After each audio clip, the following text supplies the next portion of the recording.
ਬਹੁਤ ਸਵਾਗਤ ਤੁਹਾਡਾ ਸਾਰਿਆਂ ਦਾ ਪ੍ਰਾਈਮ ਏਸ਼ੀਆ ਟੀਵੀ ਦੇ ਉੱਤੇ। ਮੈਂ ਜੋਗਰਾਜ ਸਿੰਘ ਕਾਲੋ। ਅੱਜ ਦੇ ਪ੍ਰੋਗਰਾਮ ਪ੍ਰਾਈਮ ਕੈਨੇਡਾ ਦੇ ਵਿੱਚ ਤੁਹਾਨੂੰ ਸਾਰਿਆਂ ਨੂੰ ਨਿੱਘੀ ਜੀ ਆਇਆਂ ਨੂੰ ਤੇ ਸਤਿ ਸ਼੍ਰੀ ਅਕਾਲ।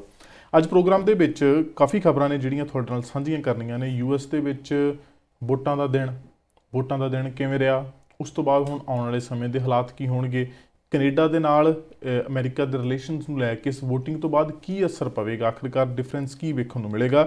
ਇਜਿਪਟ ਦੇ ਵਿੱਚ ਬਹੁਤ ਵੱਡੀ এনवायरमेंट ਦੇ ਰਿਲੇਟਡ ਕਾਨਫਰੰਸ ਹੋ ਰਹੀ ਆ। ਬਹੁਤ ਵੱਡੇ ਇਸ਼ੂਜ਼ ਜਿਹੜੇ ਗਲੋਬਲ ਵਾਰਮਿੰਗ, ਆਈਸ ਦਾ ਪਿਘਲਣਾ, ਜਿਹੜੇ ਵੱਡੇ ਗਲੇਸ਼ੀਅਰਸ ਦਾ ਪਿਘਲਣਾ, ਉਹਦੇ ਨਾਲ ਹੋਰ ਕਿੱਦਾਂ ਦੀਆਂ ਸਮੱਸਿਆਵਾਂ ਜਿਹੜੀਆਂ ਨੇ ਉਹ ਦੁਨੀਆ ਫੇਸ ਕਰ ਰਹੀ ਆ। ਸੋ ਇੱਦਾਂ ਦੀਆਂ ਬਹੁਤ ਸਾਰੀਆਂ ਹੋਰ ਚੀਜ਼ਾਂ ਨੇ। ਕੁਝ ਕੈਨੇਡਾ ਦੇ ਨਾਲ ਸੰਬੰਧਿਤ ਖਬਰਾਂ ਨੇ। ਚਾਈਨਾ ਦੀ ਇੰਟਰਫੇਰੈਂਸ ਕੈਨੇਡੀਅਨ ਇਲੈਕਸ਼ਨਸ ਦੇ ਵਿੱਚ ਪਿਛਲੇ ਸਮੇਂ ਦੇ ਵਿੱਚ ਕਿੱਦਾਂ ਹੁੰਦੀ ਰਹੀ, ਉਹਦੇ ਬਾਬਤ ਜੋ ਨਵੀਆਂ ਤਾਜ਼ੀਆਂ ਰਿਪੋਰਟਸ ਆਈਆਂ ਨੇ ਉਹ ਕੀ ਕਹਿੰਦੀਆਂ ਨੇ। ਸੋ ਹੋਰ ਬਹੁਤ ਕੁਛ ਆ ਅੱਜ ਦੀਆਂ ਖਬਰਾਂ ਦੇ ਵਿੱਚ ਅਸੀਂ ਇੱਕ ਇੱਕ ਕਰਕੇ ਸ਼ਾਮਲ ਕਰਾਂਗੇ। ਨਾਲ ਪਹਿਲਾਂ ਗਰੇਵਾਲ ਸਾਹਿਬ ਨੂੰ ਜੋੜ ਲੈਂਦੇ। ਸਤਿ ਸ਼੍ਰੀ ਅਕਾਲ ਜੀ, ਬਹੁਤ ਸਵਾਗਤ ਤੁਹਾਡਾ। ਸਤਿ ਸ਼੍ਰੀ ਅਕਾਲ, ਧੰਨਵਾਦ। ਸਭ ਤੋਂ ਪਹਿਲਾਂ ਅਸੀਂ ਹੁਣ ਪਿੱਛੇ ਦੇ ਸਾਡੇ BC ਦੇ ਵਿੱਚ ਜਿਹੜੀਆਂ ਮਿਊਨਿਸਪਲ ਇਲੈਕਸ਼ਨਸ ਹੋਈਆਂ ਹਾਂਜੀ, ਉਹਦੇ ਵਿੱਚ ਹੁਣ ਬਾਅਦ ਵਿੱਚ ਨਤੀਜੇ ਆ ਗਏ। ਨਤੀਜਿਆਂ ਤੋਂ ਬਾਅਦ ਹੁਣ ਜਿਹੜੀ ਬੀਤਾ ਕੱਲ੍ਹ ਸੀਗਾ, ਉਦੋਂ ਇਨੋਗ੍ਰੇਸ਼ਨ ਸੈਰੇਮਨੀ ਸੀਗੀਆਂ ਕਾਫੀ ਮਿਊਨਿਸਪੈਲਿਟੀਜ਼ ਦੇ ਵਿੱਚ, ਕਿਤੇ ਦਿਨੇ ਕਿਤੇ ਦੁਪਹਿਰੇ ਕਿਤੇ ਸ਼ਾਮ ਨੂੰ ਆਪਣੇ ਤਰੀਕੇ ਨਾਲ ਕੰਮ ਚੱਲਿਆ। ਤੇ ਉਸ ਤੋਂ ਬਾਅਦ ਹੁਣ ਚੇਅਰ ਤੇ ਬਿਰਾਜਮਾਨ ਹੋ ਗਏ ਨੇ ਸਾਰਿਆਂ ਥਾਵਾਂ ਦੇ ਮੇਅਰ ਸਾਹਿਬ। ਸੋ ਇਹ ਜਿਹੜੀ ਇਨੋਗ੍ਰੇਸ਼ਨ ਹੁੰਦੀ ਆ, ਇਹਦੇ ਵਿੱਚ ਕਿਸ ਢੰਗ ਤਰੀਕੇ ਨਾਲ ਸਿਸਟਮ ਚੱਲਦੇ ਆ, ਕੀ ਪ੍ਰੋਸੀਜਰ ਹੁੰਦਾ? ਇੱਕ ਬੜਾ ਫਾਰਮਲ ਜਿਹਾ ਤਰੀਕਾ ਹੁੰਦਾ ਆ ਮੇਅਰ ਨੂੰ ਲੈ ਕੇ ਆਉਣ ਦਾ, ਰਿਸੀਵ ਕਰਨ ਦਾ। ਉਹਦੇ ਬਾਰੇ ਕੋਈ ਐਕਸਪੀਰੀਅੰਸ ਜਾਂ ਕੋਈ ਕਿਵੇਂ ਦਾ ਲੋਕਾਂ ਦੇ ਨਜ਼ਰੀਏ ਤੋਂ ਕਿਵੇਂ ਹੁੰਦਾ ਹੈ?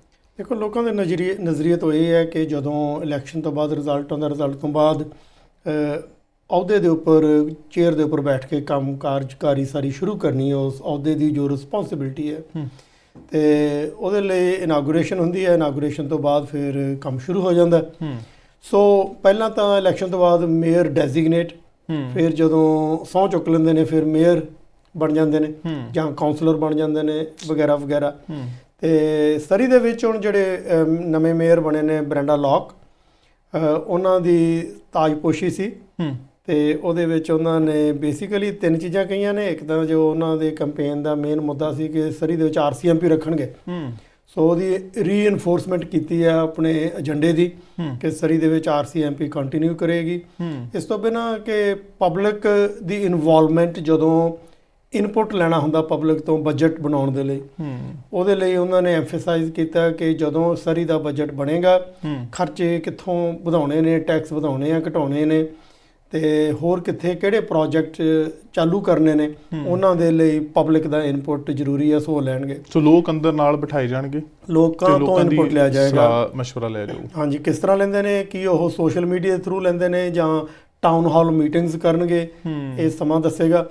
ਤੇ ਤੀਸਰੀ ਗੱਲ ਕਹੀ ਹੈ ਕਿ ਜਿਹੜਾ ਐਥਿਕਸ ਕਮਿਸ਼ਨਰ ਹੈ, ਉਹਦਾ ਰੋਲ ਜਾਂ ਉਹਦਾ ਡਿਪਾਰਟਮੈਂਟ ਸਟਰੋਂਗ ਕਰਨਾ, ਭਾਵ ਕਿ ਸਰੀ ਦੇ ਵਿੱਚ ਅਕਾਊਂਟੇਬਿਲਿਟੀ ਤੇ ਟਰਾਂਸਪੇਰੈਂਸੀ ਰਿਸਟੋਰ ਕਰਨਗੇ, ਇਹ ਉਹਨਾਂ ਨੇ ਕਿਹਾ। ਅੱਛਾ, ਇਹ ਕੀ ਕਰਦਾ, ਕੰਮ ਕੀ ਕਰਦਾ ਸੀ ਕਮਿਸ਼ਨਰ? ਐਥਿਕਸ ਕਮਿਸ਼ਨਰ ਆ, ਉਹ ਮੇਕ ਸ਼ੋਰ ਕਰਦਾ ਕਿ ਜਿਹੜੇ ਜੌਬ ਨਾਲ ਰਿਲੇਟਡ ਐਥਿਕਸ ਨੇ, ਇਕੱਲੇ ਮੇਅਰ ਦੇ ਨਹੀਂ, ਕਾਉਂਸਲਰਾਂ ਦੇ ਵੀ ਤੇ ਸਟਾਫ ਦੇ ਵੀ, ਮੈਨੇਜਰਾਂ ਦੇ ਵੀ, ਸੀਨੀਅਰ ਜਿਹੜੇ ਬਿਊਰੋਕਰੈਟਸ ਨੇ ਉਹਨਾਂ ਦੇ, ਕਿ ਉਹ ਸਹੀ ਤਰੀਕੇ ਦੇ ਨਾਲ ਐਥਿਕਸ ਫੋਲੋ ਕਰਦੇ ਨੇ। ਉਹਦੇ ਵਿੱਚ ਗਾਈਡਲਾਈਨਸ ਨੇ ਤੇ ਗਾਈਡਲਾਈਨਸ ਦੇ ਵਿੱਚ ਗਾਹਾਂ ਫਿਰ ਉਹਨਾਂ ਨੂੰ ਇੰਪਲੀਮੈਂਟ ਕੀਤਾ ਜਾਂਦਾ। ਇੱਕ ਹਿਸਾਬ ਦਾ ਜਿੱਦਾਂ ਕੇਜਰੀਵਾਲ ਸਾਹਿਬ ਜਨ ਲੋਕਪਾਲ ਬਿੱਲ ਦੀ ਗੱਲ ਕਰਦੇ ਸੀ। ਐਗਜ਼ੈਕਟਲੀ। ਕੈਨੇਡਾ ਦੇ ਵਿੱਚ ਐਥਿਕਸ ਦੇ ਉੱਤੇ ਕਾਫੀ ਐਮਫੇਸਾਈਜ਼ ਕੀਤਾ ਜਾਂਦਾ। ਕੈਨੇਡਾ ਦੇ ਵਿੱਚ ਫੈਡਰਲ ਗਵਰਨਮੈਂਟ ਦੇ ਵਿੱਚ ਇੱਕ ਐਥਿਕਸ ਕਮਿਸ਼ਨਰ ਹੈ ਜਿਹੜਾ ਇੰਡੀਪੈਂਡੈਂਟ ਮੰਨਿਆ ਜਾਂਦਾ, ਭਾਵੇਂ ਉਹਨੂੰ ਅਪੁਆਇੰਟ ਤਾਂ ਪ੍ਰਾਈਮ ਮਿਨਿਸਟਰ ਹੀ ਕਰਦਾ। ਤੇ ਮੈਂ ਤਾਂ ਇਹ ਕਹਾਂਗਾ ਕਿ ਉਹ ਗਵਰਨਮੈਂਟ ਦਾ ਹੀ ਲੈਪ ਡੌਗ ਹੁੰਦਾ। ਅੱਛਾ। ਪਰ otherwise suppose to be independent.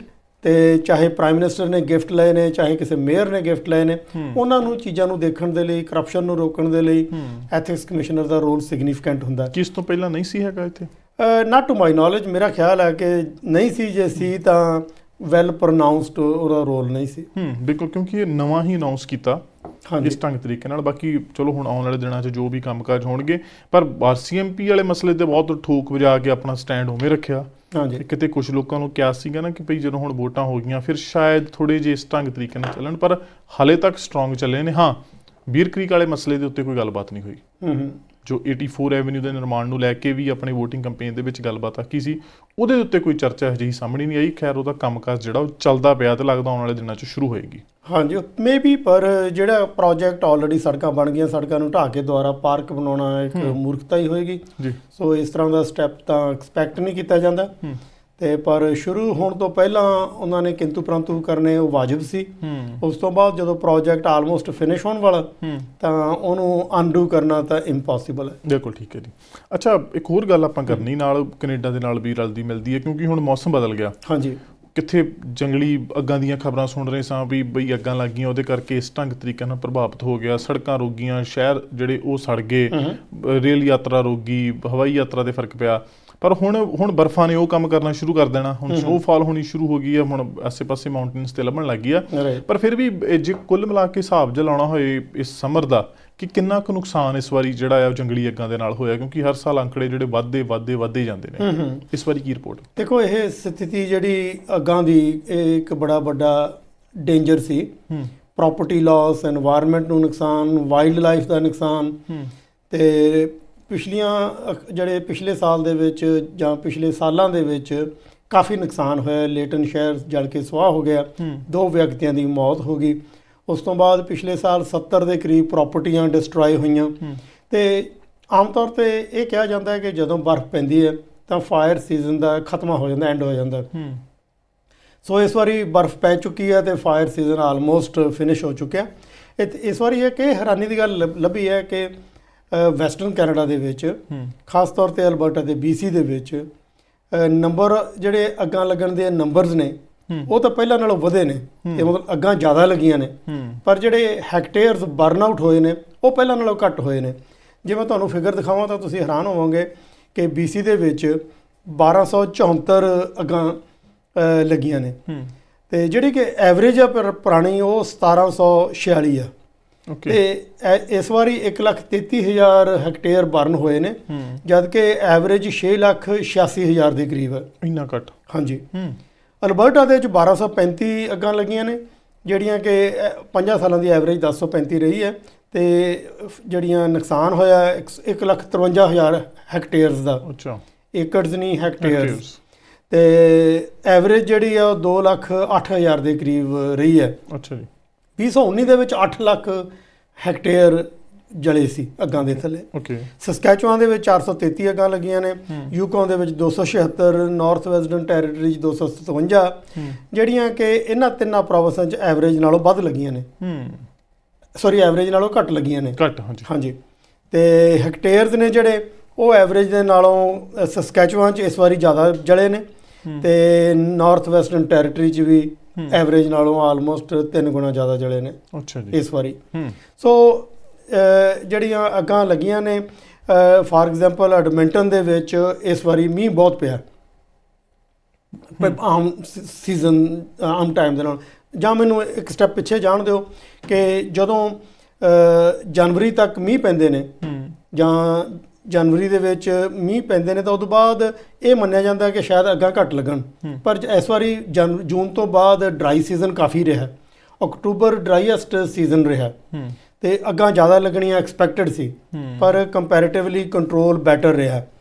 ਤੇ ਜਿਹੜੀਆਂ ਇਹ ਅੱਗਾਂ ਲੱਗਦੀਆਂ ਨੇ ਇਹਦੇ ਨਾਲ ਤਕਰੀਬਨ ਮਾਲੀ ਨੁਕਸਾਨ ਤਾਂ ਹੁੰਦਾ ਹੀ ਹੈ, এনवायरमेंट ਦਾ ਨੁਕਸਾਨ ਹੈ ਜਿਹੜਾ ਉਹ ਬਹੁਤ ਜ਼ਿਆਦਾ ਹੁੰਦਾ।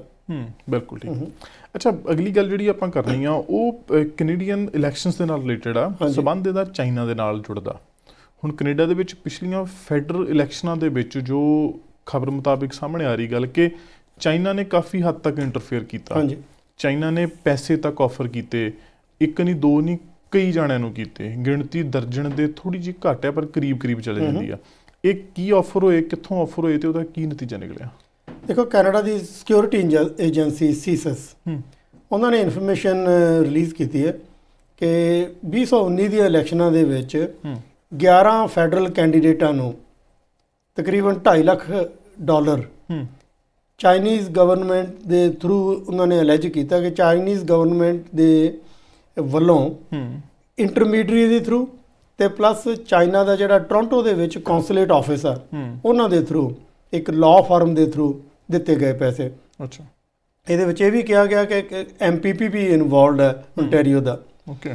ਤੇ ਚਾਈਨਾ ਦੀ ਗਵਰਨਮੈਂਟ ਪੈਸੇ ਦੇ ਕੇ ਕੁਝ ਆਪਣੇ ਕੈਂਡੀਡੇਟਾਂ ਨੂੰ ਕੈਨੇਡਾ ਦੀ ਇਲੈਕਸ਼ਨ ਦੇ ਵਿੱਚ ਇੰਟਰਫੀਅਰ ਕਰਕੇ ਆਪਣੇ ਤਰੀਕੇ ਦੇ ਨਾਲ ਕੁਝ ਕੈਂਡੀਡੇਟਾਂ ਨੂੰ ਜ਼ਿਆਦਾ ਜਿਤਾਉਣਾ ਚਾਹੁੰਦੇ ਨੇ ਤੇ ਜਾਂ ਫਿਰ ਜਿਹੜੇ ਸਟਾਫ ਮੈਂਬਰਸ ਨੇ ਉਹ ਭਰਤੀ ਕਰ ਦਿੰਦੇ ਨੇ ਤੇ ਜਾਂ ਕੈਂਪੇਨ ਦੇ ਵਿੱਚ ਹੈਲਪ ਕਰਦੇ ਨੇ ਜੀ, ਤਾਂ ਕਿ ਪਾਲਿਸੀ ਇਨਫਲੂਐਂਸ ਕਰ ਸਕਣ, ਇਹਨੂੰ ਐਜ਼ ਅ ਲੈਵਰੇਜ ਯੂਜ਼ ਕਰ ਸਕਣ। ਇੱਥੋਂ ਤੱਕ ਕਿ ਜਿਹੜੇ ਪੁਰਾਣੇ ਪੋਲੀਟੀਸ਼ੀਅਨ ਨੇ ਉਹਨਾਂ ਨੂੰ ਵੀ ਚਾਈਨੀਜ਼ ਗਵਰਨਮੈਂਟ ਨੇ ਅਪਰੋਚ ਕੀਤਾ ਜਾਂ ਕਰਪਟ ਕਰਨ ਦੀ ਕੋਸ਼ਿਸ਼ ਕੀਤੀ ਹੈ ਤਾਂ ਕਿ ਉਹ ਉਹਨਾਂ ਦੀ ਲੈਵਰੇਜ ਆਟਵਾ ਦੇ ਵਿੱਚ ਯੂਜ਼ ਕੀਤੀ ਜਾ ਸਕੇ, ਲੌਬਿੰਗ ਯੂਜ਼ ਕੀਤੀ ਜਾ ਸਕੇ।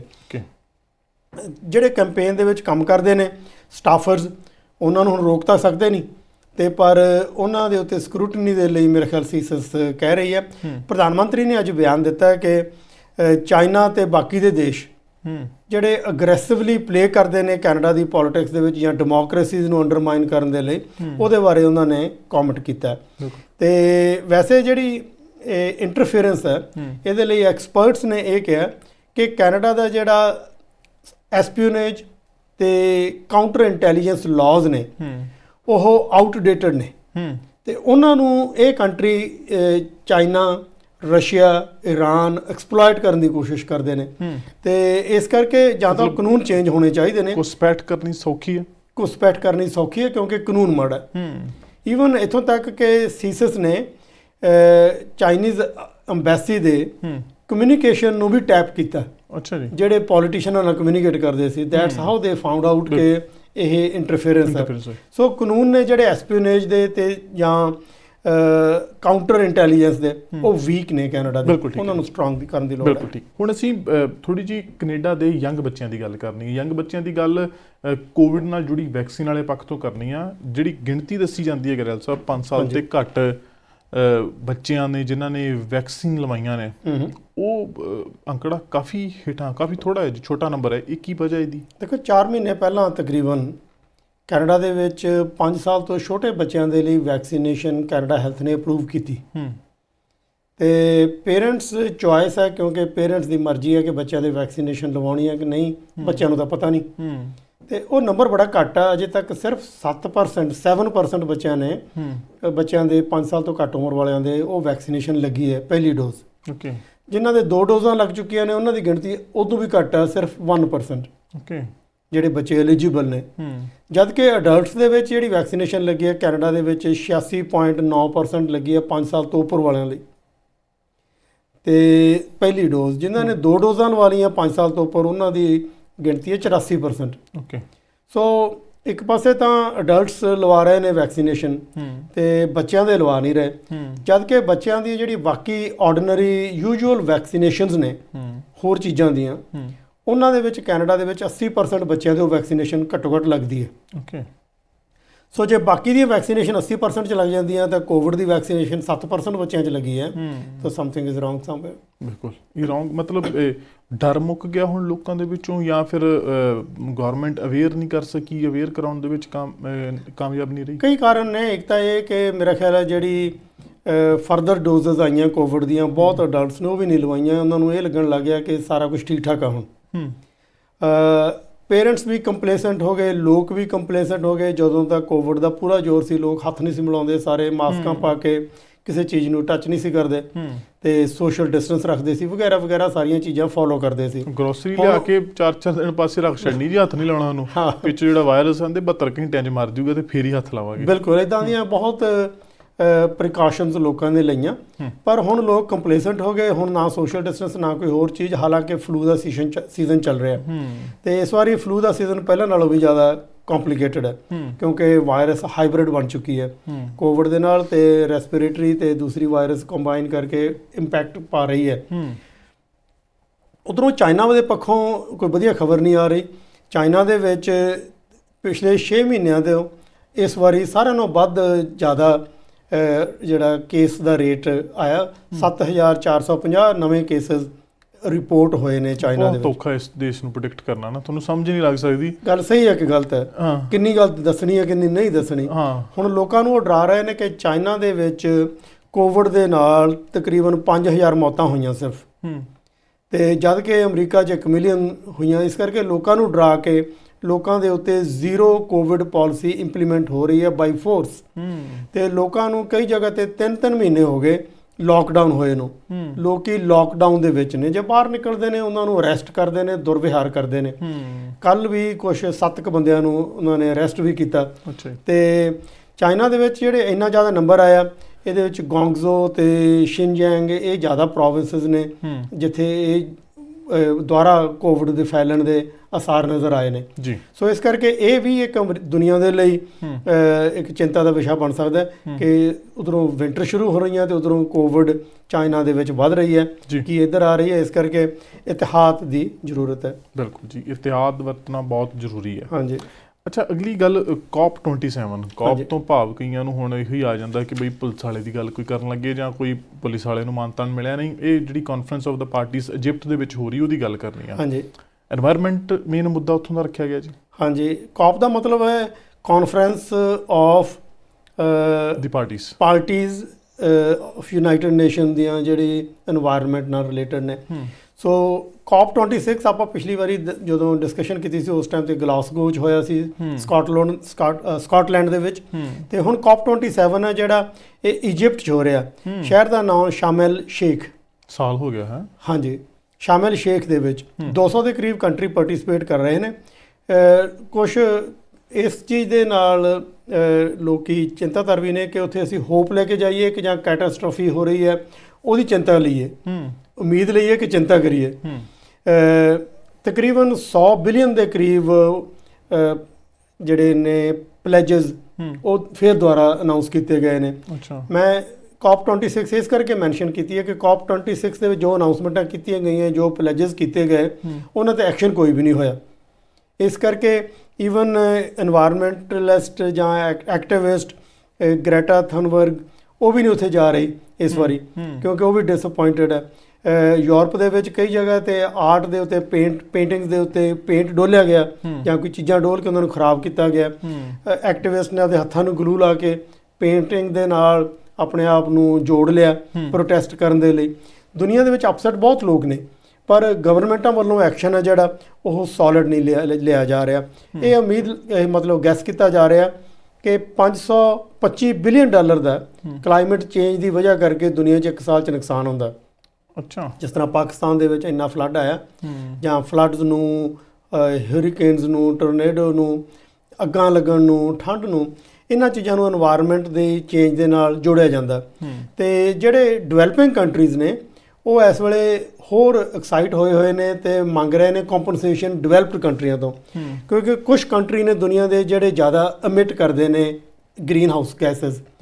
ਜਿਹੜੇ ਕੰਟਰੀ ਘੱਟ ਗੈਸ ਐਮਿਟ ਕਰਦੇ ਨੇ, ਸਫਰ ਜ਼ਿਆਦਾ ਉਹ ਕਰਦੇ ਨੇ। ਪਾਕਿਸਤਾਨ 0.5% ਤੋਂ ਘੱਟ ਗ੍ਰੀਨ ਹਾਊਸ ਗੈਸ ਐਮਿਟ ਕਰਦਾ ਪਰ ਸਫਰ ਜ਼ਿਆਦਾ ਕੀਤਾ। ਇਸ ਤਰ੍ਹਾਂ ਕਿ ਅਫਰੀਕਨ ਕੰਟਰੀਜ਼ ਵੀ ਨੇ। ਹੁਣ ਇਹਦੇ ਨਾਲ ਜਦੋਂ ਗ੍ਰੀਨ ਹਾਊਸ ਗੈਸ ਐਮਿਟ ਹੁੰਦੀ ਹੈ ਤੇ ਮੌਸਮ ਚੇਂਜ ਹੁੰਦਾ, 2.6 ਡਿਗਰੀ ਟੈਂਪਰੇਚਰ ਵਧਣ ਦੇ ਆਸਾਰ ਨਜ਼ਰ ਆਏ ਨੇ ਕਿਉਂਕਿ ਚਾਈਨਾ ਦੁਨੀਆ ਦਾ ਸਾਰਿਆਂ ਨਾਲੋਂ ਵੱਡਾ ਪੋਲੂਟਰ ਹੈ, ਐਮਿਟਰ ਹੈ। ਉਸ ਤੋਂ ਬਾਅਦ ਨੰਬਰ 2 ਤੇ ਇੰਡੀਆ, USA, ਬ੍ਰਾਜ਼ੀਲ, ਇਹ ਕੰਟਰੀ। ਤੇ ਇੱਥੇ 2-3 ਚੀਜ਼ਾਂ ਹੋਰ ਵੀ ਹੋਈਆਂ। ਇੱਕ ਤਾਂ ਯੂਨਾਈਟਿਡ ਨੇਸ਼ਨ ਦੇ ਜਿਹੜੇ ਸੈਕਟਰੀ ਜਨਰਲ ਹੈ ਐਂਟੋਨੀਓ ਗਟਰਸ, ਉਹਨਾਂ ਨੇ ਕਿਹਾ ਕਿ ਦੁਨੀਆ ਨੂੰ ਸਾਰੇ ਨੂੰ ਸਮੁੱਚੇ ਤੌਰ ਤੇ we are on a highway to hell, ਵੀ ਆਪਾਂ ਹਾਈਵੇ 'ਤੇ ਚੜ੍ਹੇ ਹੋਏ ਹਾਂ, ਗੱਡੀ ਚੱਲ ਰਹੀ ਹੈ ਤੇ ਹੈਲ 'ਚ ਪਹੁੰਚਣ ਵਾਲੇ ਹਾਂ, ਸਪੀਡਾਂ ਦੇ ਪੂਰੀ ਗੱਡੀ। ਹਾਂਜੀ। ਤੇ ਗਲੋਬਲ ਐਮਿਸ਼ਨ ਹੈ ਜਿਹੜਾ 2010 ਤੋਂ ਲੈ ਕੇ 2030 ਦੇ ਵਿੱਚ ਤਕਰੀਬਨ 10.6%, 10.6% ਵਧਿਆ ਜਾਂ ਵੱਧ ਰਿਹਾ। ਤੇ ਇਹਦੇ ਕਈ ਕਾਰਨ ਵੀ ਨੇ ਜਿਹੜੇ ਹੋਰ ਵੀ এনवायरमेंट ਤੋਂ ਬਿਨਾਂ। ਇੱਕ ਤਾਂ ਡਿਸਟਰੈਕਸ਼ਨਸ ਹੋ ਗਈਆਂ, ਇੱਕ ਤਾਂ ਕੋਵਿਡ ਦੀ ਡਿਸਟਰੈਕਸ਼ਨ ਸੀ, ਉਸ ਤੋਂ ਬਾਅਦ ਯੂਕਰੇਨ ਰਸ਼ੀਆ ਦੀ ਲੜਾਈ ਹੋ ਗਈ, ਫਿਰ ਡਿਪਲੋਮੈਟਿਕ ਟਾਈਜ਼ ਐਮਿਟਰ ਕੰਟਰੀਆਂ ਵਿੱਚ, ਫਾਰ ਐਗਜ਼ਾਮਪਲ ਚਾਈਨਾ ਤੇ US ਡਿਪਲੋਮੈਟਿਕ ਟਾਈਜ਼ ਪਹਿਲਾਂ ਜਿੰਨੀਆਂ ਸਟਰੋਂਗ ਨਹੀਂ ਰਹੀਆਂ। ਫਿਰ ਇਕਨੋਮੀ ਖਰਾਬ ਹੋ ਰਹੀ ਹੈ, ਇਨਫਲੇਸ਼ਨ ਵੱਧ ਰਹੀ ਹੈ ਤੇ ਇਹ ਜਿਹੜੀਆਂ ਡਿਸਟਰੈਕਸ਼ਨਸ ਹੋਈਆਂ ਨੇ, એનર્ਜੀ ਦੀ ਕਾਸਟ ਹੈ, એનર્ਜੀ ਦੀ ਸਪਲਾਈ ਦੇ ਉੱਤੇ ਕੁਐਸਚਨ ਮਾਰਕ ਲੱਗੇ ਹੋਏ ਨੇ। ਉਹਨਾਂ ਕਰਕੇ ਜਿਹੜੀ ਕਲੀਨ એનર્ਜੀ ਦੀ ਟ੍ਰਾਂਜੀਸ਼ਨ ਹੈ ਉਹ ਸਲੋ ਹੋ ਰਹੀ ਹੈ ਕਿਉਂਕਿ ਬਾਕੀ ਚੀਜ਼ਾਂ ਡਿਸਟਰੈਕਟ ਕਰ ਰਹੀਆਂ ਨੇ। ਇਹ ਵੀ ਇੱਕ ਚਿੰਤਾ ਦਾ ਵਿਸ਼ਾ ਹੈ। ਦੂਸਰੇ ਪਾਸੇ ਜਿਹੜੀ COP27 ਇਜਿਪਟ 'ਚ ਹੋ ਰਹੀ ਹੈ ਉੱਥੇ ਬ੍ਰਿਟਿਸ਼ ਪ੍ਰਾਈਮ ਮਿਨਿਸਟਰ ਨਾਲ ਰਿਲੇਟਡ ਵੀ ਕੁਝ ਕੰਟਰੋਵਰਸੀ ਸਾਹਮਣੇ ਆਈ ਹੈ। ਉਹ ਇਹ ਸੀਗੀ ਕਿ ਬ੍ਰਿਟਿਸ਼ ਪ੍ਰਾਈਮ ਮਿਨਿਸਟਰ ਨੇ ਪਹਿਲਾਂ ਕਿਹਾ ਕਿ ਉਹ ਨਹੀਂ ਜਾਣਗੇ। ਕੈਨੇਡਾ ਦੇ ਪ੍ਰਾਈਮ ਮਿਨਿਸਟਰ ਜਸਟਿਨ ਟਰੂਡੋ ਨਹੀਂ ਗਏ ਅੱਛਾ। ਤੇ ਨਾ ਹੀ ਜਾ ਰਹੇ ਨੇ। ਤੇ ਬ੍ਰਿਟਿਸ਼ ਪ੍ਰਾਈਮ ਮਿਨਿਸਟਰ ਰਿਸ਼ੀ ਸੁਨਾਕ ਜਦੋਂ ਉਹਨਾਂ ਨੇ ਪਹਿਲਾਂ ਕਿਹਾ ਕਿ ਨਹੀਂ ਜਾਣਾ, ਫਿਰ ਉਹਨਾਂ ਤੇ ਕੋਈ ਪ੍ਰੈਸ਼ਰ ਪਿਆ ਤਾਂ ਉਹਨਾਂ ਨੂੰ ਜਾਣਾ ਪੈ ਗਿਆ। ਸੋ ਪਹਿਲਾਂ ਤਾਂ ਇੱਥੇ ਕੰਟਰੋਵਰਸੀ ਹੋਈ, ਫਿਰ $11.5 ਬਿਲੀਅਨ ਦੀ ਕਮਿਟਮੈਂਟ ਕਰਤੀ ਉੱਥੇ ਜਾ ਕੇ।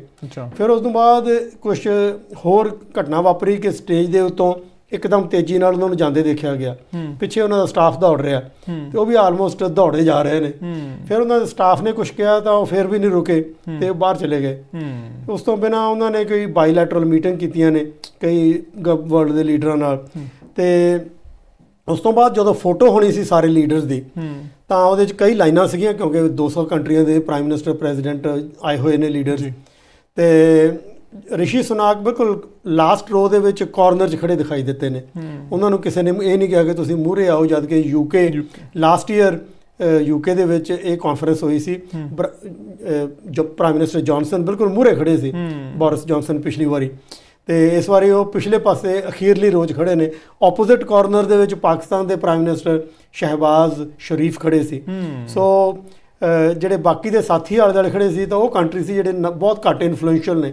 ਸੋ ਇਸ ਕਰਕੇ ਬ੍ਰਿਟਿਸ਼ ਪ੍ਰਾਈਮ ਮਿਨਿਸਟਰ ਦਾ ਟ੍ਰੀਟਮੈਂਟ ਵੀ ਇਸ COP27 ਦੇ ਵਿੱਚ ਬੜਾ ਵਧੀਆ ਨਹੀਂ ਲੱਗਿਆ। ਚਲੋ ਅੱਜ ਫਾਈਨਲ ਡੇ ਹੈ ਜੀ ਮਿਡ ਟਰਮ ਇਲੈਕਸ਼ਨ ਦੀ ਵੋਟਿੰਗ ਦਾ। ਕੱਲ੍ਹ ਅਸੀਂ ਡਿਟੇਲਡ ਪ੍ਰੋਗਰਾਮ ਇਸ ਚੀਜ਼ ਦੇ ਉੱਤੇ ਕੀਤਾ ਸੀ। ਉੱਥੋਂ ਦੇ ਕੱਲੀ ਚੀਜ਼ ਨੂੰ ਜਿੰਨੇ ਕੁ ਹੱਦ ਤੱਕ ਅਸੀਂ ਸਮਝਾ ਸਕਦੇ ਸੀ ਜਾਂ ਫਿਰ ਗੱਲ ਕਰਨ ਸਮੇਂ ਦੇ ਮੁਤਾਬਿਕ ਕਰ ਸਕਦੇ ਸੀ, ਕਰਨ ਦੀ ਕੋਸ਼ਿਸ਼ ਕੀਤੀ। ਹੁਣ ਵੋਟਿੰਗ ਦੇਣਾ ਤੇ ਕੀ ਹਾਈਲਾਈਟਸ ਨੇ ਉੱਥੋਂ ਦੀਆਂ ਜੀ? ਦੇਖੋ, ਇਸ ਵੇਲੇ ਸਾਰੀ ਦੁਨੀਆ ਦੀਆਂ ਅੱਖਾਂ ਅਮਰੀਕਾ ਦੀਆਂ ਇਲੈਕਸ਼ਨਾਂ 'ਤੇ ਟਿਕੀਆਂ ਹੋਈਆਂ ਨੇ, ਕਿਉਂਕਿ ਇਹਦੇ ਨਾਲ ਦੁਨੀਆ ਦੇ ਵਿੱਚ ਅਗਾਂਹ ਕੀ ਹੋਣਾ ਉਹ ਕਾਫੀ ਡਿਪੈਂਡ ਕਰਦਾ। ਕੈਨੇਡਾ ਦੇ ਨਾਲ ਰਿਲੇਸ਼ਨਸ਼ਿਪ, ਚਾਈਨਾ ਦੇ ਨਾਲ, ਯੂਕਰੇਨ ਤੇ ਰਸ਼ੀਆ ਦੀ ਲੜਾਈ ਅੱਗੇ ਚੱਲੂਗੀ ਕਿ ਘਟੂਗੀ ਜਾਂ ਬੰਦ ਹੋਊਗੀ, ਤੇ ਜਾਂ ਐਨਰਜੀ ਸਪਲਾਈ ਚੇਨ, ਇਕੋਨਮੀ, ਸਾਰੀਆਂ ਚੀਜ਼ਾਂ ਇਹਨਾਂ ਇਲੈਕਸ਼ਨਾਂ ਦੇ ਨਾਲ ਜੁੜਦੀਆਂ ਨੇ। ਇਹ election one of the most expensive election ਹੈ। $16 ਬਿਲੀਅਨ ਖਰਚ ਹੋ ਚੁੱਕੇ ਇਸ ਇਲੈਕਸ਼ਨ ਦੇ ਉੱਤੇ। ਜਿਹੜੀ ਮਿਡ ਟਰਮ ਇਲੈਕਸ਼ਨ ਹੋ ਰਹੀ ਹੈ, ਮਿਡ ਟਰਮ ਇਲੈਕਸ਼ਨ ਉਹ ਹੋ ਰਹੀ ਹੁੰਦੀ ਹੈ ਜਿਹੜੀ ਪ੍ਰੈਜ਼ੀਡੈਂਸ਼ੀਅਲ ਇਲੈਕਸ਼ਨ ਤੋਂ 2 ਸਾਲ ਬਾਅਦ ਹੁੰਦੀ ਹੈ। ਕਿਉਂਕਿ USA ਦੇ ਵਿੱਚ ਸਿਸਟਮ ਹੈ ਜਿਹੜਾ ਉਹ ਥੋੜਾ ਅਜੀਬ ਹੈ ਕਿ ਸੈਨੇਟ ਦੀ ਟਰਮ 6 ਸਾਲ ਹੈ, 100 ਸੈਨੇਟਰਸ ਨੇ। ਜਿਹੜਾ ਹਾਊਸ ਆਫ ਰੈਪਰੈਜ਼ੈਂਟੇਟਿਵ ਹੈ ਉਹਦੀ 435 ਕਾਂਗਰਸਮੈਨ ਨੇ ਜਾਂ ਹਾਊਸ ਆਫ ਰੈਪਰੈਜ਼ੈਂਟੇਟਿਵ ਦੇ ਮੈਂਬਰਸ ਨੇ, ਉਹਨਾਂ ਦੀ ਟਰਮ 2 ਸਾਲ ਹੁੰਦੀ ਹੈ। ਸੋ 435 ਹਾਊਸ ਆਫ ਰੈਪਰੈਜ਼ੈਂਟੇਟਿਵ ਦੀਆਂ ਸਾਰਿਆਂ ਦੀਆਂ ਇਲੈਕਸ਼ਨਾਂ ਤੇ ਸੈਨੇਟ ਦੀਆਂ ਤੀਜਾ ਹਿੱਸਾ, ਕਿਉਂਕਿ ਸੈਨੇਟ ਦੀ 6 ਸਾਲ ਦੀ ਟਰਮ ਹਰ 2 ਸਾਲ ਬਾਅਦ ਸੈਨੇਟ ਚੇਂਜ ਹੁੰਦੀ ਰਹਿੰਦੀ ਹੈ। ਸੋ ਉਸ ਤੋਂ ਇਲਾਵਾ 36 ਗਵਰਨਰਸ ਨੇ ਤੇ ਹੋਰ ਹਜ਼ਾਰਾਂ ਆਫੀਸਰਸ ਦੀ ਇਲੈਕਸ਼ਨ ਹੈ। ਸੋ $16 ਬਿਲੀਅਨ ਖਰਚਾ ਤੇ ਮੋਸਟ ਐਂਟੀਸਪੇਟਡ ਇਲੈਕਸ਼ਨ ਹੈ। ਇਸ ਇਲੈਕਸ਼ਨ ਦੇ ਨਾਲ ਇਹ ਕਿਆਸ ਲਾਇਆ ਜਾ ਰਿਹਾ ਕਿ ਹਾਊਸ ਆਫ ਰੈਪਰੈਜ਼ੈਂਟੇਟਿਵ ਉਹਦੇ ਵਿੱਚ ਡੈਫੀਨੇਟਲੀ ਰਿਪਬਲਿਕਨ ਪਾਰਟੀ ਡੋਮੀਨੇਟ ਕਰੂਗੀ। ਤੇ ਇਸ ਤੋਂ ਬਿਨਾਂ ਜਿਹੜਾ ਹੈ ਸੈਨੇਟ ਹੈ ਉਹਦੇ ਵਿੱਚ ਵੀ ਰਿਪਬਲਿਕਨ ਪਾਰਟੀ ਦੀ ਕੁਛ ਮੈਜੋਰਿਟੀ ਹੋ ਸਕਦੀ ਹੈ, ਪਰ ਜੇ ਹੋਈ ਤਾਂ ਬੜੀ ਥਿਨ ਮੈਜੋਰਿਟੀ ਹੋਣ ਦੀ ਉਮੀਦ ਕੀਤੀ ਜਾਂਦੀ ਹੈ। ਪਰ ਜਦੋਂ ਦੋਨਾਂ ਚੈਂਬਰਾਂ ਦੇ ਵਿੱਚ ਆਪੋਜੀਸ਼ਨ ਦੀ ਮੈਜੋਰਿਟੀ ਹੋ ਜਾਂਦੀ ਹੈ ਤਾਂ ਕਰੰਟ ਇਨਕੰਬੈਂਟ ਪ੍ਰੈਜ਼ੀਡੈਂਟ ਨੂੰ ਬੜਾ ਮੁਸ਼ਕਲ ਹੋ ਜਾਂਦਾ ਕਿ ਉਹ ਕਿਸ ਤਰੀਕੇ ਦੇ ਨਾਲ ਆਪਣੇ ਏਜੰਡੇ ਨੂੰ, ਆਪਣੇ ਬਿੱਲਾਂ ਨੂੰ ਪਾਸ ਕਰਨਗੇ ਜੀ। ਸੋ ਉਹਦੇ ਨਾਲ ਜੋ ਉਹਨਾਂ ਨੇ ਅਕੰਪਲਿਸ਼ ਕਰਨਾ ਸੀ ਕਰ ਲਿਆ। ਅਗਲੇ 2 ਸਾਲਾਂ ਦੇ ਵਿੱਚ ਅਕੰਪਲਿਸ਼ ਕਰਨ ਦੇ ਲਈ ਉਹਨਾਂ ਨੂੰ ਮੁਸ਼ਕਲਾਂ ਦਾ ਆਪੋਜੀਸ਼ਨ ਦਾ ਸਾਹਮਣਾ ਕਰਨਾ ਪਏਗਾ। ਇਹਦਾ ਮਤਲਬ ਇਹ ਹੈ ਕਿ ਪ੍ਰੈਜ਼ੀਡੈਂਟ ਬਾਈਡਨ ਦਾ ਆਉਣ ਵਾਲੇ 2 ਸਾਲ ਬਹੁਤੇ ਵਧੀਆ ਨਹੀਂ ਨਿਕਲਣੇ ਜਿੱਥੇ ਤੱਕ ਲੈਜਿਸਲੇਸ਼ਨ ਕੰਸਰਨਡ ਹੈ, ਉਹਨਾਂ ਦਾ ਏਜੰਡਾ ਕੰਸਰਨਡ ਹੈ। ਇਸ ਤੋਂ ਬਾਅਦ ਇਹਦਾ ਇੰਪੈਕਟ ਅਗਲੀ ਇਲੈਕਸ਼ਨ ਤੇ ਪੈਣਾ। ਬਹੁਤ ਲੋਕ ਇਹ ਵੀ ਕਹਿ ਰਹੇ ਨੇ ਕਿ ਜਿਹੜੀ ਇਹ ਇਲੈਕਸ਼ਨ ਹੈ ਇਹਦੇ ਵਿੱਚ ਅਮਰੀਕਾ ਡਿਵਾਈਡਡ ਹੈ, ਪੋਲਰਾਈਜ਼ਡ ਇੰਨਾ ਜ਼ਿਆਦਾ ਹੋ ਚੁੱਕਿਆ ਕਿ ਇਸ ਪੋਲਰਾਈਜ਼ੇਸ਼ਨ ਤੋਂ ਬਾਅਦ ਹੋ ਸਕਦਾ ਸਿਵਲ ਵਾਰ ਜਾਂ ਵਾਇਲੈਂਸ ਦੀ ਤਿਆਰੀ ਹੋਵੇ। ਖਿਲਰੀ ਇੰਨਾ ਚੁੱਕਿਆ ਵੀ ਇਕੱਠਾ ਹੋਣਾ ਬੜਾ ਮੁਸ਼ਕਲ ਹੈ, ਡਿਫਿਕਲਟ ਲੱਗ ਰਿਹਾ। ਤੇ ਇਸ ਇਲੈਕਸ਼ਨ ਦੇ ਵਿੱਚ ਇੱਕ ਹੋਰ ਚੀਜ਼ ਇਹ ਸਾਹਮਣੇ ਆਈ ਹੈ ਕਿ ਐਡਵਾਂਸ ਵੋਟਿੰਗ ਦੇ ਵਿੱਚ ਬਹੁਤ ਲੋਕਾਂ ਨੇ ਵੋਟ ਪਾਈ ਹੈ। 43 ਮਿਲੀਅਨ ਵੋਟਰਾਂ ਨੇ ਆਲਰੇਡੀ ਵੋਟ ਪਾ ਲਈ ਐਡਵਾਂਸ ਵੋਟਿੰਗ ਦੇ ਵਿੱਚ, ਬਹੁਤ ਵੱਡਾ ਨੰਬਰ ਹੈ। ਉਹਦੇ ਵਿੱਚ 20 ਮਿਲੀਅਨ ਨੇ ਇਨ ਪਰਸਨ ਪਾਈ ਹੈ ਤੇ 23 ਮਿਲੀਅਨ ਲੋਕਾਂ ਨੇ ਬਾਈ ਮੇਲ ਪਾਈ ਹੈ। ਤੇ ਹੋਰ ਕੰਟਰੋਵਰਸੀ ਇਹ ਆ ਰਹੀ ਹੈ ਕਿ ਜਿਹੜੇ ਮੇਲ ਇਨ ਬੈਲਟਸ ਨੇ ਉਹਨਾਂ ਨੂੰ ਗਿਣਨ ਨੂੰ ਆਫ ਕੋਰਸ ਟਾਈਮ ਲੱਗਦਾ। ਇਲੈਕਸ਼ਨ ਦਾ ਰਿਜ਼ਲਟ ਹੈ ਜਿਹੜਾ ਹੋ ਸਕਦਾ ਇਮੀਡੀਏਟਲੀ ਨਾ ਪਤਾ ਲੱਗੇ। 23 ਮਿਲੀਅਨ ਤੇ ਹੁਣ ਤੱਕ ਪੈ ਗਈਆਂ ਜਿਹੜੀਆਂ, ਕਿੰਨਾ ਤੇ ਇਹਦੀ ਗਿਣਤੀ ਹੋਣੀ ਜਦੋਂ ਫਿਰ ਲੰਬਾ ਚੱਲੂ ਇਸ ਵਾਰੀ ਰਿਜ਼ਲਟ। ਵੈਸੇ ਤਾਂ ਅਦਰਵਾਈਜ਼ ਮਿਡ ਟਰਮ ਥੋੜਾ ਟਾਈਮ ਲੱਗ ਹੀ ਜਾਂਦਾ, ਪਰ ਇਸ ਵਾਰੀ ਖਾਸ ਤੌਰ ਦੇ ਉੱਤੇ ਲੰਬਾ ਚੱਲੇਗਾ। ਕਈ ਲੋਕ ਕਹਿ ਰਹੇ ਨੇ ਕਿ ਹੋ ਸਕਦਾ ਦਿਨ, ਹਫ਼ਤੇ ਜਾਂ ਮਹੀਨੇ ਵੀ ਲੱਗ ਜਾਣ ਤੇ ਜਿਹੜੀਆਂ ਮੇਜਰ ਸਟੇਟਸ ਨੇ ਜਿੱਥੇ ਬਹੁਤ ਕਲੀਅਰ ਰਿਜ਼ਲਟ ਆ ਸ਼ਾਇਦ ਉਹ ਪਹਿਲਾਂ ਆ ਜਾਏ। ਠੀਕ ਹੈ। ਤੇ ਇਸ ਤੋਂ ਬਿਨਾਂ ਲਾ ਸੂਟ ਕਾਫੀ ਹੋਣ ਲੱਗੇ ਕਿਉਂਕਿ ਇਸ ਇਲੈਕਸ਼ਨ ਦਾ ਇੱਕ ਖਾਸੀਅਤ ਇਹਦੀ ਇਹ ਹੈ ਕਿ ਡੈਮੋਕ੍ਰੇਸੀ ਬੈਲਟ ਦੇ ਉੱਤੇ ਹੈ। ਭਾਵ ਕਿ ਅਮਰੀਕਾ ਦੀ ਡੈਮੋਕ੍ਰੇਸੀ ਕਿੱਧਰ ਨੂੰ ਜਾ ਰਹੀ ਹੈ ਕਿ ਹਾਰੀਆਂ ਹੋਈਆਂ ਕੈਂਡੀਡੇਟ ਜਾਂ ਪਾਰਟੀਆਂ ਜਾਂ ਹਾਰੇ ਹੋਏ ਜਿਹੜੇ ਉਮੀਦਵਾਰ ਨੇ ਉਹ ਇਲੈਕਸ਼ਨ ਦਾ ਰਿਜ਼ਲਟ ਮੰਨਣਗੇ ਕਿ ਨਹੀਂ ਮੰਨਣਗੇ। ਜੇ ਨਹੀਂ ਮੰਨਦੇ ਤਾਂ ਇਹ ਬੜਾ ਡੈਮੋਕ੍ਰੇਸੀ ਦੇ ਲਈ ਬੜਾ ਵੱਡਾ ਖਤਰਾ ਹੈ ਤੇ ਕੀ ਲਾ ਸੂਟ ਕਿੱਥੇ ਤੱਕ ਜਾਣਗੇ। ਇੱਕ ਹੋਰ ਚੀਜ਼ ਇਹ ਹੈ ਕਿ president Trump farmer president Trump ਉਹਨਾਂ ਨੇ ਇਸ ਇਲੈਕਸ਼ਨ ਦੇ ਵਿੱਚ ਵੱਧ ਚੜ੍ਹ ਕੇ ਹਿੱਸਾ ਲਿਆ ਤੇ ਇਸ ਨੂੰ ਐਜ਼ ਅ ਪਲੇਟਫਾਰਮ ਯੂਜ਼ ਕਰ ਰਹੇ ਨੇ ਆਪਦੀ ਕੈਂਪੇਨ ਅਗਲੀ ਲਾਂਚ ਕਰਨ ਦੇ ਲਈ ਤੇ ਜੇ ਉਹ ਉਹਨਾਂ ਦੇ ਫਾਲੋਅਰਸ ਨੇ ਉਹਨਾਂ ਨੂੰ ਇਕਮੁੱਠ ਕਰਨ ਦੇ ਲਈ। ਤੇ ਇੱਥੋਂ ਤੱਕ ਕਿ ਉਹਨਾਂ ਨੇ ਕੱਲ ਇਹ ਵੀ ਸਟੇਟਮੈਂਟ ਦਿੱਤੀ ਹੈ ਕਿ 15 ਨਵੰਬਰ ਨੂੰ ਉਹ ਇੱਕ ਬੜੀ ਵੱਡੀ ਸਟੇਟਮੈਂਟ ਦੇਣ ਜਾ ਰਹੇ ਨੇ, ਅਨਾਉਂਸਮੈਂਟ ਕਰਨ ਜਾ ਰਹੇ ਨੇ। ਭਾਵ 15 ਨਵੰਬਰ ਨੂੰ ਡਿਕਲੇਅਰ ਕਰਨਗੇ ਕਿ ਉਹ ਪ੍ਰੈਜ਼ੀਡੈਂਟ ਲਈ ਰਨ ਕਰਨਗੇ ਕਿ ਨਹੀਂ ਕਰਨਗੇ। ਸੋ ਭਾਵ ਕਰਨਗੇ। ਸੋ ਇਸ ਦੇ ਨਾਲ ਇਹ ਇਲੈਕਸ਼ਨ ਹੈ ਜਿਹੜੀ ਕਾਫੀ ਗੰਭੀਰ ਬਣੀ ਹੋਈ ਹੈ। ਇਹਦਾ ਦੁਨੀਆ ਦੇ ਉੱਤੇ ਕਾਫੀ ਅਸਰ ਪਏਗਾ ਤੇ ਜੇ ਡੈਮੋਕ੍ਰੈਟਸ ਲੂਜ਼ ਕਰਦੇ ਨੇ ਤਾਂ ਨੈਂਸੀ ਪਲੋਸੀ ਸਪੀਕਰ ਨਹੀਂ ਰਹਿਣਗੇ ਤੇ ਸ਼ਾਇਦ ਉਹ ਪੋਲਿਟਿਕਸ ਹੀ ਛੱਡ ਜਾਣ। ਸੋ ਇਸ ਤਰ੍ਹਾਂ ਦੀਆਂ ਕਈ ਨਵੇਂ ਚੀਜ਼ਾਂ ਸਾਹਮਣੇ ਆਉਣ ਦੇ ਆਸਾਰ ਨੇ। ਬਿਲਕੁਲ ਠੀਕ ਹੈ ਜੀ। ਅੱਛਾ, ਅਸੀਂ ਰੈਂਟ ਇੰਕਰੀਜ਼ ਦੀ ਗੱਲ ਕਰਨੀ ਥੋੜੀ ਜੀ ਕਿਉਂਕਿ ਅਸੀਂ ਕੈਨੇਡਾ ਦੇ ਵਿੱਚ ਅਕਸਰ ਇੱਕ ਗੱਲਬਾਤ ਹੋ ਜਾਂਦੀ ਹੈ ਕਿ ਬਈ ਹੁਣ ਕੀਮਤਾਂ ਵਧੀਆਂ, ਕੀਮਤਾਂ ਨਾਲ ਰੈਂਟ ਵੱਧ ਗਿਆ ਪਰ ਹੁਣ ਕੀਮਤਾਂ ਘਟ ਗਈਆਂ ਪਰ ਰੈਂਟ ਅਜੇ ਵੀ ਉੱਥੇ ਆ। ਮਤਲਬ ਰੈਂਟ ਇੱਕ ਸਮੱਸਿਆ ਰੈਂਟਲਸ ਦੀ ਵੱਡੀ ਬਣੀ ਹੋਈ ਹੈ ਕਿ ਅਬਲ ਤੇ ਚੀਜ਼ ਮਿਲਦੀ ਨਹੀਂ ਕਿਰਾਏ ਤੇ ਲੈਣ ਨੂੰ, ਬੇਸਮੈਂਟ ਜਾਂ ਅਪਾਰਟਮੈਂਟ ਜਾਂ ਕੁਛ ਟਾਊਨ ਹਾਊਸ ਹੋਰ ਜੇ ਮਿਲਦਾ ਤੇ ਉਹਦਾ ਰੈਂਟ ਬਹੁਤ ਜ਼ਿਆਦਾ ਆ। ਅਸੀਂ ਹੁਣ ਇਹਨੂੰ ਥੋੜਾ ਜਿਹਾ ਗਵਾਂਢੀ ਦੇਸ਼ ਸਾਡੇ ਨਾਲ ਅਮਰੀਕਾ ਹਰ ਇੱਕ ਚੀਜ਼ ਦੇ ਵਿੱਚ ਮਤਲਬ ਤਕਰੀਬਨ ਕੰਪੈਰੀਜ਼ਨ ਕਰੀਦਾ ਹੀ ਆ। ਰੈਂਟਲਸ ਦੇ ਮਸਲੇ ਦੇ ਉੱਤੇ ਉੱਥੇ ਵੀ ਕਾਫੀ ਵੱਡਾ ਚੌੜਾ ਉਛਾਲ ਆਇਆ। ਉੱਥੋਂ ਦੀਆਂ ਰਿਪੋਰਟਸ ਸ਼ਹਿਰਾਂ ਦੀਆਂ ਵੱਖ ਦੀਆਂ ਕੀ ਕਹਿੰਦੀਆਂ ਨੇ? ਦੇਖੋ, ਅਮਰੀਕਾ ਦੇ ਵਿੱਚ ਦੋ ਤਰ੍ਹਾਂ ਦੇ ਟ੍ਰੈਂਡਸ ਨੇ। ਇੱਕ ਜਗ੍ਹਾ ਤੇ ਜਾਂ ਕਈ ਸ਼ਹਿਰਾਂ ਦੇ ਵਿੱਚ ਤਾਂ ਰੈਂਟ ਬਹੁਤ ਵਧੇ ਨੇ, ਕਈ ਸ਼ਹਿਰਾਂ ਦੇ ਵਿੱਚ ਰੈਂਟ ਘਟੇ ਵੀ ਨੇ। ਅੱਛਾ, ਜਿਹੜੇ ਵਧੇ ਨੇ ਜਿਵੇਂ ਲਾਸ ਵੇਗਸ ਨੇਵਾਡਾ ਦੇ ਵਿੱਚ, ਉੱਥੇ ਸਾਰਿਆਂ ਨਾਲੋਂ ਵੱਧ ਅਮਰੀਕਾ ਦੇ ਵਿੱਚ ਜਿਹੜਾ ਰੈਂਟ ਵਧਿਆ ਉੱਥੇ ਵਧਿਆ 46% ਦੇ ਕਰੀਬ। ਇਹ 2 ਬੈਡਰੂਮ ਦਾ ਅਪਾਰਟਮੈਂਟ $1971 ਦਾ। ਬਫਲੋ ਨਿਊਯਾਰਕ ਦੇ ਵਿੱਚ 42% ਰੈਂਟ ਵਧੇ ਨੇ। ਸਕਾਟਸਡੇਲ ਐਰੀਜ਼ੋਨਾ ਦੇ ਵਿੱਚ 37%, ਡਿਟਰੋਇਟ ਮਿਸ਼ੀਗਨ 'ਚ 32% ਇੰਨੇ ਪਰਸੈਂਟ ਰੇਟ ਵਧੇ ਨੇ। ਤੁਸੀਂ ਵੇਗਸ ਤੇ ਦੱਸਿਆ 45% ਵਧਿਆ, ਵੱਧ ਕੇ 1970-71 ਪਹੁੰਚਿਆ ਕਿ ਵੱਧ ਕੇ ਇੰਨਾ ਹੋ ਗਿਆ? ਹਾਂਜੀ, ਇਹ ਫਿਰ ਤੇ ਸਾਡੇ ਕੈਨੇਡਾ ਵਾਲੇ ਤੇ ਤਗੜੇ ਨੇ, ਬਹੁਤ ਚਿਰ ਤੋਂ ਵੱਧ ਦੇ ਰਹੇ ਆ। ਪਰ ਜੇ ਤੁਸੀਂ ਕੰਪੇਅਰ ਕਰੋ ਇਹਨੂੰ ਸਕਾਟਸਡੇਲ ਐਰੀਜ਼ੋਨਾ ਦੇ ਨਾਲ ਤਾਂ ਉੱਥੇ 2 ਬੈਡਰੂਮ ਦਾ ਅਪਾਰਟਮੈਂਟ $3100 ਦਾ, $3125 ਦਾ। ਅੱਛਾ, ਅਮਰੀਕਾ 'ਚ ਇਦਾਂ ਵੀ ਰੈਂਟ ਹੈਗੇ ਨੇ। ਤੇ ਨਿਊਯਾਰਕ ਦੇ ਵਿੱਚ ਬਹੁਤ ਮਹਿੰਗੇ ਨੇ ਰੈਂਟ। ਤੇ ਜਿੱਥੇ ਰੈਂਟ ਘਟੇ ਨੇ ਗੁਆਂਢੀ ਸਟੇਟ ਵਾਸ਼ਿੰਗਟਨ ਦੇ ਵਿੱਚ, ਸਿਆਟਲ ਦੇ ਵਿੱਚ ਸਾਰਿਆਂ ਨਾਲੋਂ ਵੱਧ ਰੈਂਟ ਉੱਥੇ ਘਟੇ ਨੇ। 26% ਦੇ ਕਰੀਬ ਘਟੇ ਨੇ। ਸੋ ਪਰ ਅਜੇ ਵੀ ਰੈਂਟ ਘਟਣ ਤੋਂ ਬਾਅਦ ਵੀ 2 ਬੈਡਰੂਮ ਦਾ ਅਪਾਰਟਮੈਂਟ ਆ ਜਿਹੜਾ ਉਹ $2900 ਦਾ ਪੈਂਦਾ, 2884 ਦਾ। ਨਿਊਯਾਰਕ ਦੇ ਵਿੱਚ ਜੇ ਤੁਸੀਂ ਕੁਝ ਅਪਾਰਟਮੈਂਟ ਵੇਖ ਕੇ ਤੁਹਾਨੂੰ ਵੇਖ ਕੇ ਹੁੰਦਾ ਵੀ ਇਹਨੂੰ ਅਪਾਰਟਮੈਂਟ ਵੀ ਗਈ ਹੈ ਕਿ ਇਦਾਂ ਦੇ ਆਮ ਘਰਾਂ ਦੇ ਵਿੱਚ ਇਸੇ ਰੈਕ ਰੂਮ ਵੀ ਰੱਖਿਆ ਹੁੰਦਾ, ਸਟੂਡੀਓ ਜਾਂ ਰੈਕ ਰੂਮ ਵੀ ਰੱਖੇ ਹੁੰਦੇ ਨੇ ਕਿ ਮਤਲਬ ਉਹ 100-150 ਮਤਲਬ ਸਕੁਅਰ ਫਿਟ ਦੇ ਵਿੱਚ ਹੀ ਉਹਨਾਂ ਨੇ ਇਸ ਤਰੀਕੇ ਨਾਲ ਉਹਨੂੰ ਸੈਂਪਲ ਜਿਹਾ ਕਰਕੇ ਉੱਤੇ ਥੱਲੇ ਇੰਨੀ ਕਿ ਕਿਚਨ ਲਾਤੀ ਇਦਾਂ ਕਰਕੇ ਤੇ $800-1000 ਉਨੀ ਕੀ ਚੀਜ਼ ਦਾ ਰੈਂਟ ਵੀ ਦੇ ਰਹੇ ਲੋਕ। ਬਿਲਕੁਲ। ਇੰਗਲੈਂਡ ਦੇ ਵਿੱਚ ਲੰਡਨ, ਤੁਸੀਂ ਸੈਂਟਰਲ ਲੰਡਨ ਜਾ ਕੇ ਦੇਖਦੇ ਹੋ ਤਾਂ ਉੱਥੇ ਤੁਹਾਨੂੰ ਕਮਰਾ ਇੰਨਾ ਛੋਟਾ ਹੁੰਦਾ ਬੱਚੇ ਦੀ ਲੰਘਣ ਲਈ ਤੁਹਾਨੂੰ ਮੁਸ਼ਕਿਲ ਨਾਲ ਜਾਣਾ ਪੈਂਦਾ ਬੈਡਰੂਮ ਤੱਕ ਜਾਣ ਲਈ, ਬੈੱਡ ਤੱਕ ਜਾਣ ਲਈ। ਇੱਕ ਕਮਰਾ $4,000 ਪਾਉਂਡ ਦਾ ਕਿਰਾਏ ਤੇ ਮਿਲਦਾ ਲੰਡਨ ਦੇ ਵਿੱਚ।